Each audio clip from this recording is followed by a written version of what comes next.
Друзі, я вас вітаю! З вами Оля, ви в мене на кухні. Сьогодні я покажу вам нашу закупку продуктів. Не буду казати, що вона на тиждень, бо деякі продукти дійсно будуть на тиждень, деякі закінчаться раніше, а щось може затримається і довше. Це така в нас стандартна закупка, скажімо так. Взагалі ми не робимо так, що закупаємося один раз на місяць, один раз на тиждень, тому що майже кожного дня я знімаю різні рецепти, і якийсь рецепт я можу вигадати або знайти якось спонтанно. Звісно, поїду в магазин, бо для відео я зазвичай намагаюся використовувати максимально свіжі продукти, особливо коли це стосується овочів та зелені. А це саме те, що ми будемо їсти протягом тижня. У нас родина з 3 людей, я, чоловік та син. І давайте зараз я покажу вам, що ми купили. І так, якщо ви дивитесь це відео не українською мовою, то ви дивитесь його в дубляжі. Тому, якщо в мене трохи не співпадає рот з тим, що я кажу, це нормально.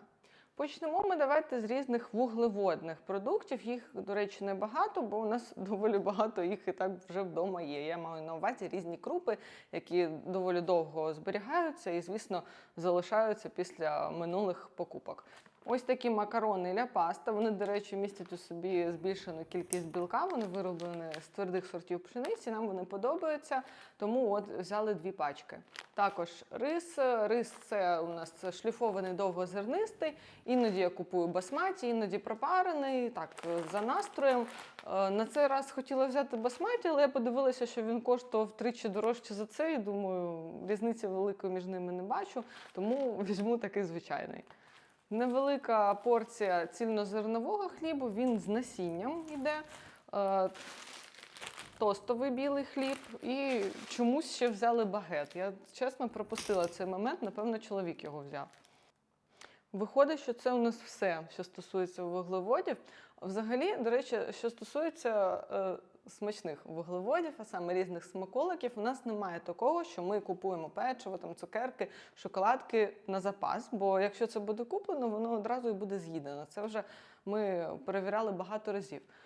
Тому у нас є така звичка, що якщо нам хочеться чогось солодкого, то ми йдемо в магазин, і в цей момент ми це і купляємо. А якщо начебто хочеться з'їсти щось солодке, але не настільки, щоб за ним йти, то в принципі тоді, я думаю, воно і не дуже хочеться. Тому у нас, власне, у родині так прийнято, ми не купуємо печиво та солодощі про запас. У нас їх вдома майже ніколи в запасі немає. Що стосується саме таких вуглеводних продуктів, це все, як я вже казала, у нас просто вдома вже багато є і гречки, і сочевиці і так далі, тому обійдемося цим мінімумом. Що стосується молочки, взяли сир, тут 2 видів, цей більше, щоб натирати, щоб він плавився для якихось рецептів, мені знадобиться, а цей просто, щоб їсти. Грецький йогурт, взагалі, зазвичай я купую трохи інший, у більшому об'ємі, але його не було, тому на це раз взяли такий, у нього нормальний склад, тут немає крохмалю, нічого зайвого, він доволі густий, мені подобається разом з фруктами. Каву я завжди п'ю з таким мигдальним напоєм, тому його ми завжди купуємо у декількох екземплярів, і оцих 2 пачок мені вистачить на 2-3 дні, а може і менше.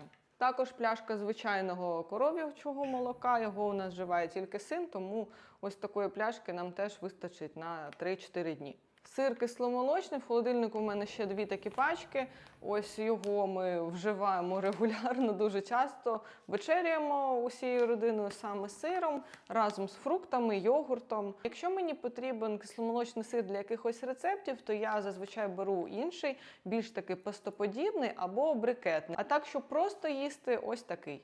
В нашій закупці усього 1 консерва – це печінка тріски для мене, бо окрім мене у нас її ніхто не їсть. Також завжди в сільпо купую ось таку шинку, це куряча шинка, у неї нормальний склад, і мені подобається, що вона вже тонко нарізана у пакетик, її просто можна додавати у бутерброд або кудись. Овочі та фрукти зараз влітку ми купуємо не в супермаркеті, а їздимо на ринок, бо там значно кращий вибір, там великий вибір і більш приємні ціни. На цей раз я взяла дуже багато таких красивих помідорчиків, незважаючи на те, що в мене на городі вже теж є свої томати, але тут такі були цікаві сорти, що я собі повибирала такий асорті набір. І ще не пробувала, але мені здається, що вони дуже смачні, бо вони домашні. А ось, до речі, помідор з мого городу. Також з овочів взяли солодкі перці, вони потрібні для зйомки рецепту.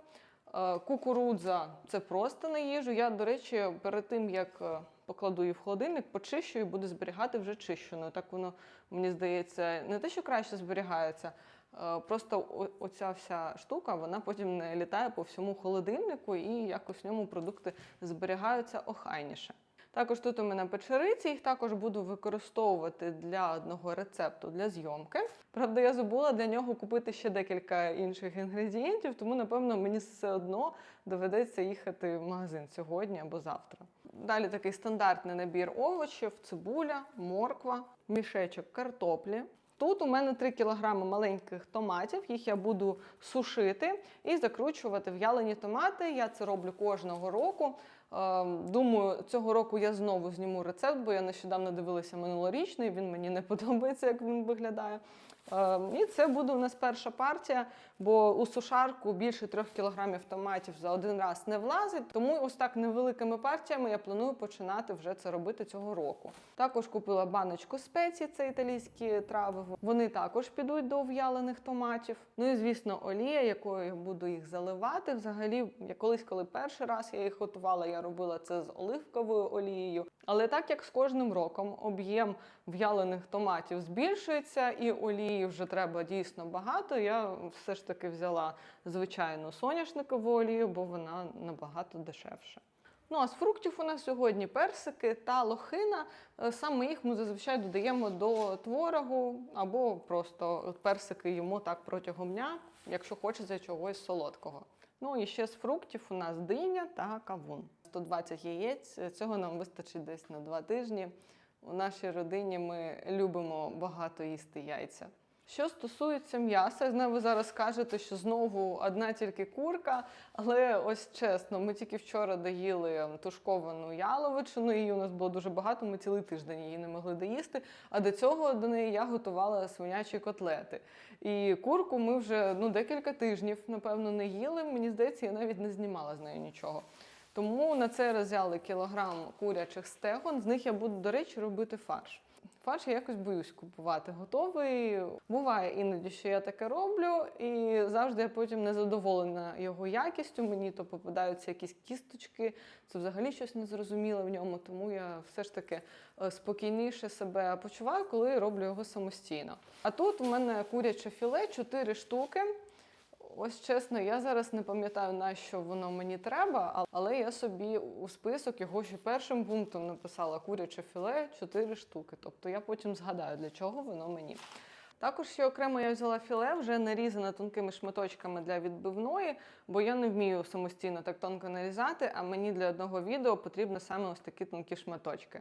Ще я планувала сьогодні купити рибу, філе хека. Навіть зняла його у магазині. І так як воно було заморожено, а сьогодні дуже спекотно, ми вирішили, що спочатку купимо усе інше на ринку, а потім повернемося за ним, щоб він просто не розтанув. І ми забули це зробити. Тому хек я потім куплю через декілька днів, коли буду в магазині. З нього я планувала приготувати fish and chips. Зелені на цей раз купили тільки зелену цибулю, бо у нас є там трохи своєї, ще є трохи салату у холодильнику. І ще мені потрібен був зелений базилік, і я тільки зараз про це згадала, бо не написала його у свій список. І ось так виглядає імпульсивна покупка, коли тобі трохи більше, ніж 30 років. Ось такий от баклажан. Я не знаю, що буду з нього готувати, але він настільки симпатично виглядає, що я просто не могла пройти повз нього. Що ж, на сьогодні це все. Ось така була у нас сьогодні закупка продуктів. Якщо вам цікаві такі відео, обов'язково пишіть це в коментарях, і тоді я буду робити їх частіше. Ну, а з вами була Оля. Зустрінемося з вами у наступних роликах.